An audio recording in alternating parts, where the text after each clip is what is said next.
రగులుతున్న జైనూర్ విధ్వంసానికి దారి తీసిన ఆదివాసుల బంద్, మహిళపై దాడి చేసిన ఇంటికి నిప్పు, ఆ ఇంటి సమీపంలోని మరో 4 ఇళ్లు దగ్ధం.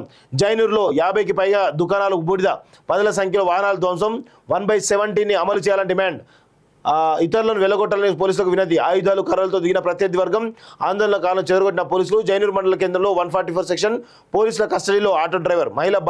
బాధిత మహిళకు ప్రభుత్వ ఖర్చుతో చికిత్స, 1 లక్ష పరిహారం అందజేత అంటూ కొన్ని చూస్తా ఉన్నాం.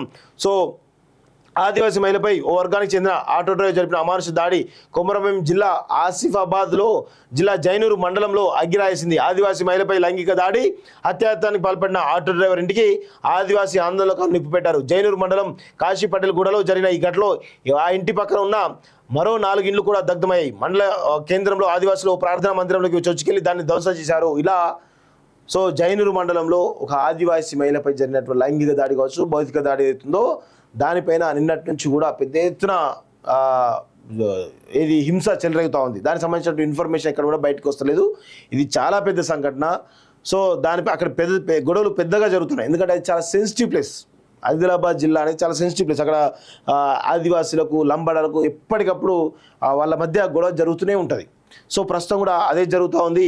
సో దీనికి కారణాలు వేరు. సో ఇంకా పెద్దగా కూడా అయ్యేటువంటి అవకాశం ఉంది. కాబట్టి ఇమీడియట్గా లా అండ్ ఆర్డర్ కంట్రోల్ చేయాలి.